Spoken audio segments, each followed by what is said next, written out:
Tantor Audio, a division of Recorded Books, presents Deadly Powers by Mark Wayne Mcginnis, narrated by James Patrick Cronin. Chapter 1. I've had a few hours now to think about my current situation. Presently, I'm precariously perched, straddling a wet wooden balustrade, a flimsy handrail, old and creaking, that constantly shifts backwards and forwards with no particular regularity. The trick is to keep my feet in constant motion. That, though, in and of itself is not the problem. Well, not my only problem. Hell, the saloon's top-floor balcony lies only a few feet below and behind me. Nope. It's the thick rope fastened around my neck. My hands are tied behind my back, which has me more than a little concerned, and the simple fact that I'm far more likely to fall forward rather than backward toward this small western town's main street below.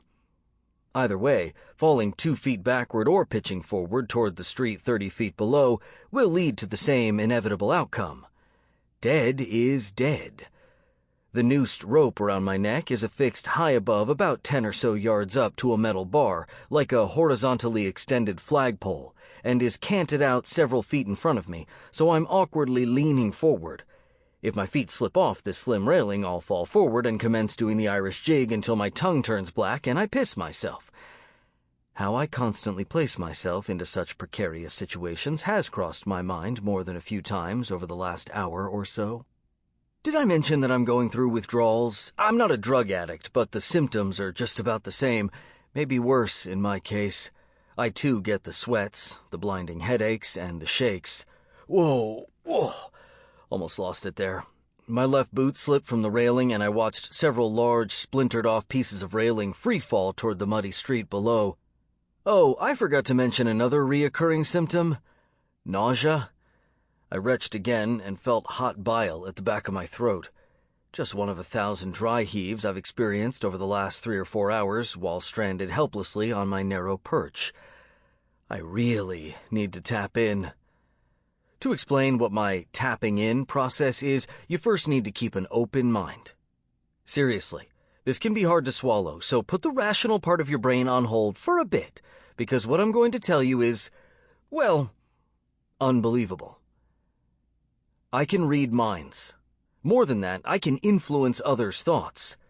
It all came about over a year ago on a desolate highway near Kingman, Arizona. I was on the run. An agent who'd just spent a year hiding out in Russia with everyone, and I mean everyone, from the FBI, CIA, and DHS to the SVR, the CIA's Russian counterpart, looking for me, all wanting me dead. I'd been set up, accused of killing an American agent. In their defense, yes, I actually did kill her, but it was in self-defense. She was going to shoot, so it came down to who fired first, her or me. I shot first. The truth of the matter was she was a double agent, secretly working for the SVR. She was also the wife of Harland Platt, a co-CIA undercover operative and friend working undercover with me in Moscow. Back now to the desolate Kingman Highway accident. I awoke, hanging upside down and injured, with my rental car wrapped around a telephone pole. I had no recall of what caused the accident to happen. No memory either of my identity. Total fucking amnesia. It didn't take long for another vehicle to come along, but it was not fortuitous for me.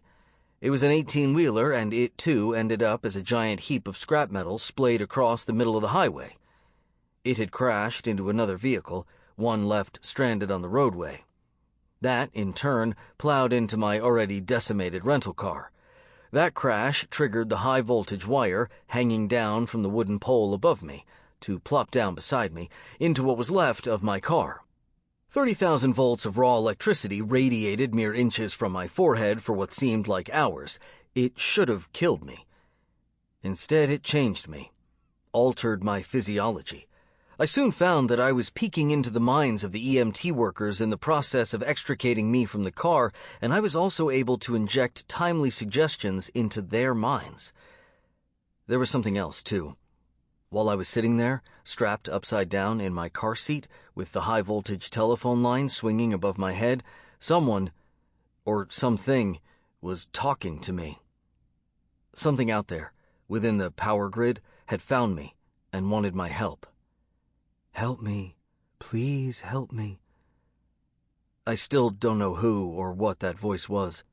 What I do know is after that I needed to tap into a high power line's juice within each 24-hour period, or I would start experiencing what I'm experiencing now. Fucking withdrawals and the loss of my ability to mind read others. The wind has increased in volume around me now, and I'm using the tension of the noose around my neck to keep from being buffeted too far forward. As I'm swayed back and forth, nearly losing my footing, I wonder, Christ, how much longer can I teeter here? I need help. I steady myself and look off toward the distant foothills. How had things gone so awry? I carefully turn my head to see someone standing behind me at the balcony doors. One of the less attractive saloon girls, dressed in a low-cut blue dress. She glanced at me, then up at the dark clouds above. Hey, shit, I've forgotten her name. A little help here, please? Promise you won't get in any trouble. But she's already turned away, gone back inside. Steady there, Mr. Chandler. Wind's come up a bit, huh? Jude chided from the street below me. Hey, I want to speak to Palmolive, I yelled into the wind, not sure he heard me. You had your chance, Doc. He's leaving town any minute. I tried to turn my body to face toward the north end of the street, toward the corral, but couldn't manage it and still maintain my precarious balance. The wind was gusting now. I looked down and saw a man's Stetson cartwheeling down the middle of the street. I slipped again and debated if I should attempt to kick off my boots. Maybe things would be less slippery. Who am I kidding? Hell, just standing straight was nearly impossible. I retched up more dry heaves. Again, my mind wandered. I thought of Pippa. Beautiful, amazing Pippa. She had one rule. Stay the hell out of my mind. Like myself, she was a SIFTR agent. She was also my girlfriend. She'd been there in Kingman, then later in Germany when things got hairy. We survived a mission to thwart a neo-Nazi organization called the WZZ, led by husband-wife team Leon and Heidi Gertz. Although they'd gotten away, their plans for dominating the world's primary financial markets were thwarted. I shouldn't have chanced it, peered into her mind like that. Hell, it was only a glimpse. I'd previously kept the promise to stay out unless expressly given permission. Honest. But the problem is, I'm used to looking into everyone's head. It's a habit. I don't even know when I'm doing it half the time. So when Pippa came home one evening, obviously upset about something, I peeked, and she knew I'd done so almost immediately. She packed her things and was out the front door within 20 minutes. And that was the last time I heard from her. The beam wobbled, and again I almost lost my footing. This was getting old. I thought about the inevitable. Within the next few minutes, I was going to fall. There were no two ways about it. I would die hanging from a rope on the site of an 1880s hotel and saloon. I supposed, eventually, my remains would make their way back to the agency. Who would claim the body? Would Pippa be the one tasked with identifying my bloated, blue-toned remains? Would that be the last memory she'd ever have of me? Something hit my cheek.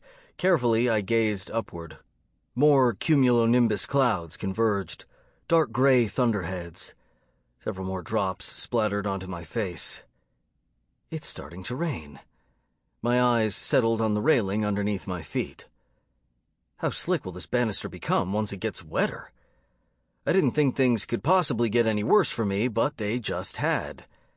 The sky lit up, as if 1,000 flashbulbs had instantly gone off at once. Multiple lightning bolts branched out and filled the sky. Immediately, thunder, loud enough to loosen my fillings, jolted me upright, and I pitched forward.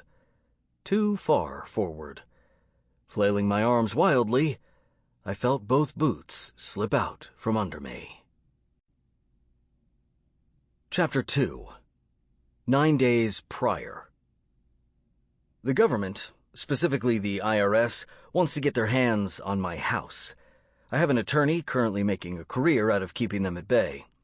I live in a modern $40 million glass and concrete, multiple cantilevered platform home built into the side of a cliff on the outskirts of Kingman, Arizona. It was once owned by Draco Cervenka, a notorious internationally known criminal whom I eventually killed. In a convoluted series of events, which involved playing against Draco in a life-or-death chess match, his stunning property became one of the spoils of victory.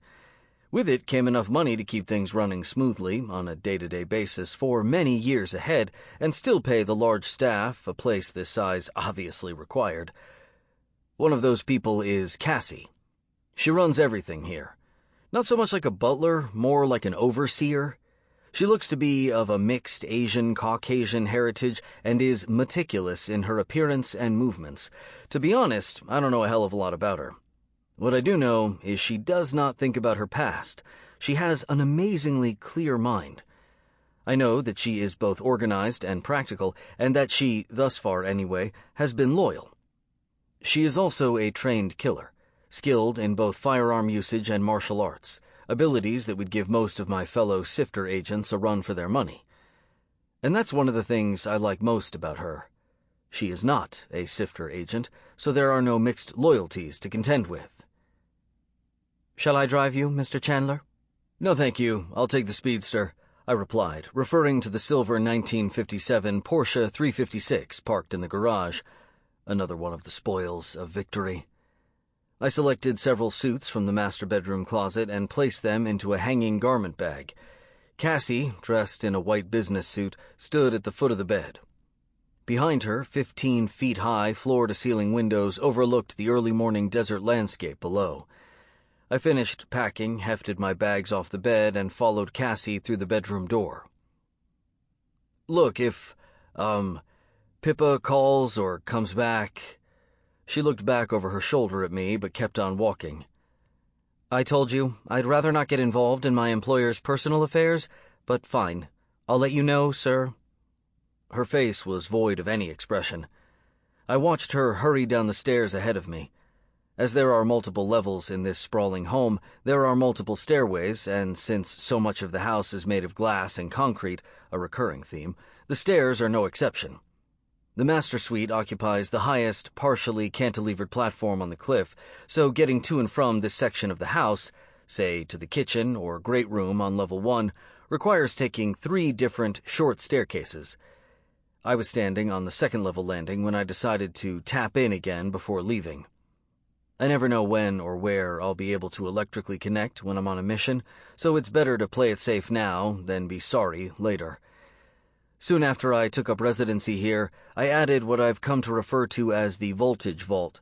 It's nothing elaborate, basically a converted slump stone block, large storage area on the second level. Electricians brought in a commercial high-power 40,000-volt electrical conduit. Next to a mounted electrical box sits a comfortable Barca-lounger with a small table beside it. I entered the vault, closed and locked the door, and sank down into the old, comfy chair. I set an ordinary, small manual kitchen timer for 10 minutes and leaned back. The way I had the chair situated when it was fully reclined, my head came within 4 inches of the high-power source. Within 2 seconds, I was tapped in. Immediately, I felt the oneness, a reunion with unknown others in a place I knew nothing about. The sounds around me, like music, carried me inward to an elevated state of being that had no equal in my everyday life. I may as well be on another planet. Perhaps I was. Here, in this inner sanctuary in my head, I felt I was 1,000,000 miles away. I stayed suspended, elevated by unknown others around me. There was a time when I looked at them, or tried to. It took away from the experience, closed down my tapping-in session. There were times, mostly early on, when some singular voice would call out to me, plead for my help. "Help me, Rob." But I hadn't heard it for over a month now. A part of me feared learning too much about such desperate-sounding requests. Would finding that person, that being, negatively impact my tapping in, my acquired mental abilities? Perhaps then, for selfish reasons, I'd let those calls for help go unanswered. Now, it seemed I'd never know. Ding! 10 minutes had passed.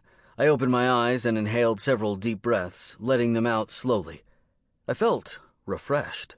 I could now operate on a full tank and was ready for whatever SIFTR had in store for me. I continued to rest comfortably for several more moments, thinking about the powerful advantage I carried with me. With the exception of Pippa, no one knew about my mental mind-reading capabilities. Not even Cassie, who, I'd learned from peering into her mind, figured I meditated in here, my little closet, once a day. But that didn't mean others weren't getting somewhat suspicious. There were things I knew that I couldn't possibly know. I've slipped several times in the presence of other agents, and really need to be more careful from now on. I arrived at the Kingman airport 10 minutes later. Once a gunnery training field during World War II, the small airport is fairly plain and nondescript. I drove up to the security shack and waited for Carl, the lone security officer, to come out and hand me a clipboard. A tall black man in his early 60s, I knew Carl once played for the Lakers, and his wrecked knees were constantly on his mind. Now, seeing his perpetual friendly smile, I wondered if anyone really knew just how much this man suffered. I signed in and handed the clipboard back to Carl. "You want me to take care of this baby while you're gone, Mr. Chandler? Be no problem.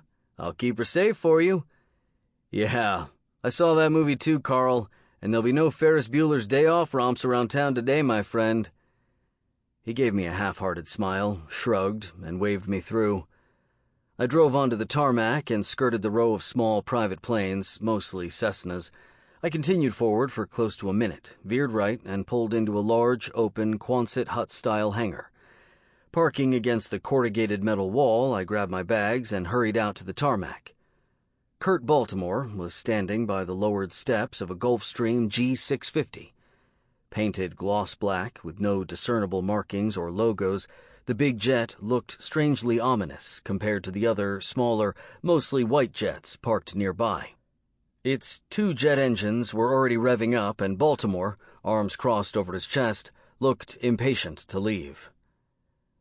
"Nice of you to mosey on by," he said, taking my bags and handing them off to a steward standing at the rear of the plane. I didn't reply to that. I knew Baltimore and knew that his caustic comments were just how he was. He lived and breathed SIFTR, a company man through and through. I didn't share his enthusiasm for the agency, or any government agency. I'd recently discovered retirement was not in the cards for me, at least not until I figured out how to do it and keep on breathing. "And good morning to you too, sunshine," I said. He ignored me and gestured for me to head up the steps. I did as told as he followed behind me. I was greeted by Darcy, the 30-something flight attendant, also a SIFTR agent. With a quick peek into her thoughts, I discovered this was her last scheduled round-trip flight. She was getting married and leaving the agency. Obviously, not all SIFTR agents were required to honor the same in-for-a-lifetime requirement that I seemed to be held to. The cabin smelled of leather and newness, thick, tan carpeting, muted lighting cast from recesses above, plus a perfect complement of burl walnut accents strategically placed. No less than 12 camel-colored wide leather swivel seats were positioned down the expansive cabin. Midway back sat a handsome, gray-haired man in an impeccably tailored dark navy suit. He casually raised a hand, and I headed for the opposite seat, directly in front of him. Baltimore moved past me and sat next to the window. "Good morning, Rob." "Mr. Calloway," I said. "Replace the old G550? "No. It's still a SIFTR asset." I leaned back into the plush seat and waited for the man in charge of the SIFTR Agency to say something. He didn't look happy. In fact, he looked terrible. I peered into his mind and suddenly found it hard to breathe. Pippa's been taken. Chapter 3. I did my best to keep my face neutral. Calloway nodded toward Baltimore, and I was handed a folder. Inside were a dozen color 8x10s. My heart stopped when I viewed a panel truck with white letters reading D.C. Water and Sewer Authority painted on its side panel. But that wasn't what caught my eye. It was a long black item being hefted either into or out of the back of the truck. I'd seen many of them in my lifetime. I knew what a body bag looked like. I glanced up to meet Calloway's stare. "Just keep going." But I remained focused on the film's image. The surroundings looked familiar. Where have I seen that building before? D.C.? I asked. Again, Calloway nodded at me. What I was looking at, directly behind the truck, was a brown, nondescript, box-shaped building. It was obviously old, perhaps historical. "The lockkeeper's house," I said. I knew the building and didn't need confirmation from Calloway or Baltimore. I must have passed the 2 centuries-old structure hundreds of times. Located between the White House and the National Mall, maybe even considered part of the mall, it was easy to walk past without a second glance. I brought the photo closer to my eyes. The small building was 2-storied, with 1 door and 4 windows. The roofline showed 2 chimneys, placed at opposite ends of the structure. The front door was partially opened. A date and time stamp were placed in the lower right corner of the photo. 3:31 a.m. I moved to the second image, which was nearly identical to the first. The only discernible difference was the positioning of the 2 uniformed men with the body bag. They were now moving across the street, each holding on to an end of the bag. The timestamp read 3:32 a.m. So they were moving the body bag out of the truck. I riffled through the remaining photos. Each one showed the progress of the 2 men until they were finally shown entering into the lockkeeper's house. The last photo showed the 2 men absent from view and the door closed. I looked up at Calloway, then over to Baltimore. "Are you telling me Pippa is inside that bag? That she's dead?" Neither man spoke for several long beats. Calloway eventually said, "Yes, we're fairly certain it is Pippa, but not so sure that she's dead. Why go to the trouble of transporting her this way? There's far easier, safer means to dispose of a body." Baltimore retrieved the folder, opened it, and scanning through the photos, pulled number 5 out and handed it across to me. "This one shows the best view of the body bag, and, thanks to the nearby streetlight, you can catch the most detail." He tapped at the photo and handed it over to me. Again, I brought it closer to my eyes. I shrugged, not seeing what he was referring to. Then I saw it. In the middle of the bag, low and long, was a smooth protrusion, a lump that looked to be cylindrical-shaped. "An oxygen tank?" Both Calloway and Baltimore nodded. "But why take her there, to an old abandoned historical building?" "Do you know the history behind the structure?" Calloway asked. I was finding it hard to keep my composure. This was Pippa's life or demise we were dealing with. "I don't know. I presume it has something to do with keeping the keys to various locks around Washington?" "No, not that kind of lock. In the early 1800s, much of that area of D.C. was underwater. Canals cut across all the way to the Potomac. Various locks were set up to raise and lower small boats. The lockkeeper's house was constructed for the lockkeeper to collect tolls and keep records of the comings and goings of small boats. Eventually, sometime after the Civil War, as railroads became the primary mode of transporting things, the canals were filled in, and the lockkeeper's house was given over to the United States government. It became a small police station for a while, then a public bathroom. Now it's a depot for city park groundskeepers." I felt the big jet moving along the tarmac. Outside the window, I saw we were already moving along at a fast clip. "Interesting. What does all this have to do with Pippa?" Calloway said, "You already knew firsthand that there are high-speed trains running beneath D.C. The president has use of his own train, as do several other important government officials. We believe there is a second subterranean means of transportation, one that utilizes underground hydro-powered passages, left over from the canal's era." "Should be easy enough to check. Why don't you just look? Open the door to the little lockhouse and see." "We did that," Baltimore barked back. I waited for him to continue. "There's nothing there, no trapdoor, no secret access. It's a fucking garden shack." "Obviously there's more to the property than is evident. Bulldoze the thing," I said. "It's not that easy. Our agent was discovered entering the house, caught by security cameras. He is currently sitting in a cell, courtesy of Homeland Security. There are few things more important to them than protecting our country's national treasures, namely the National Mall, and checking out potential dangers to the public. Until cleared, he's being held as a possible terrorist threat." I looked at Calloway, mystified. "Hell, you're a BFF with the President of the United States. You ride together on that secret little train of his. Can't you persuade him to pull some political strings?" I asked. Both Calloway and Baltimore exchanged looks. "That's where things get a little murky," Calloway answered. "Those two men carrying the body bag, at least one we suspect is CIA. That's probably an agency surveillance truck as well," Baltimore said. "We can't go anywhere near that building. And we can't go to the president either. Not yet, anyway." "So what are we doing? Heading to D.C.? I asked, looking out the window. "You'll be our man on the ground at the mall. We have 2 other teams working this from other angles," Calloway said.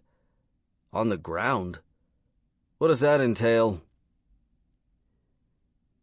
The thick, midsummer eastern seaboard humidity made the 85-degree air feel more like 110, and whoever'd worn these faded old overalls previously had a serious problem. They reeked to high heaven.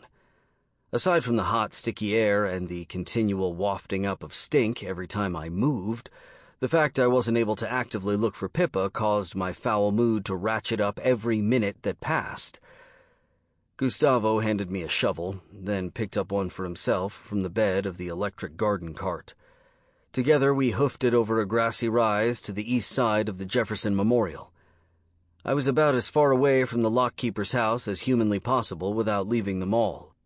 2 Asian girls, probably college kids, were taking a selfie, with the white, domed-shaped memorial in the near distance strategically positioned behind them. Gustavo and I walked by them, and I heard one of the girls make a choking sound. A waft of my own odor rose up and entered my nostrils. I didn't need to read their minds to know what they were thinking. I glared at Gustavo's back. He'd purposely given these particular overalls to me. Picked them out special. After 25 years on the job, he didn't like being told with whom he'd be working. Today was day 3, and so far I hadn't the opportunity to be in the lockkeeper's house on my own, but I did notice it was under heavy surveillance, by cameras and plain-clothed security people, or agents. Apparently, SIFTR had done an adequate job in providing the necessary cover credentials. I was Gary Mcginnis from Akron, Ohio, here on a special job share program for the mentally challenged. Seems the U.S. government will bend over backward for the disabled. There are all kinds of opportunities for those suffering from such misfortune. Commendable, to be sure, but right now I didn't give a shit about the unfortunate, underprivileged, or the mentally handicapped, and I contemplated hitting Gustavo in the back of the head with the business end of my shovel. "Dig here, Mcginnis. Hurry it up, man," Gustavo said, making an exaggerated 2-handed digging gesture just in case I didn't know what dig here meant. I nodded and, keeping with my cover identity, pleasantly started to dig. The ground was soggy, saturated with water. "Somewhere around here there's a broken sprinkler pipe, maybe 1.5 feet down," he said. He, too, was digging, and together we piled the dirt and grass onto a growing mound off to the side. I looked into his mind for any indication he'd been involved with Pippa's abduction. Baltimore had earlier mentioned that Gustavo might have been approached, bought off, but they just weren't sure. The lockkeeper's house was Gustavo's domain. Anyone would be hard-pressed to gain access into that place without him having direct knowledge of it. Certainly the man seemed worried about something. Now, watching him in my peripheral vision, I saw the rhythmic tensing as his jaw muscles repeatedly clenched. He was inwardly arguing with someone, replaying the same conversation in his mind over and over again. It was dark, so I couldn't fully make out just to whom he was mentally talking. Someone in a suit and tie. Someone Gustavo feared. "Just do what you're told, or your big mama's lack of residency papers will land her on a bus back to Mexico." "She's a Spaniard. We're from Madrid." "Then onto a boat or a fucking plane. She's out of here and maybe your wife too. You'll do what we want. Tonight, Gustavo. End of discussion." I wasn't able to decipher what exactly the man in the suit wanted from Gustavo. Whatever it was had made him nervous. Sample complete. Ready to continue?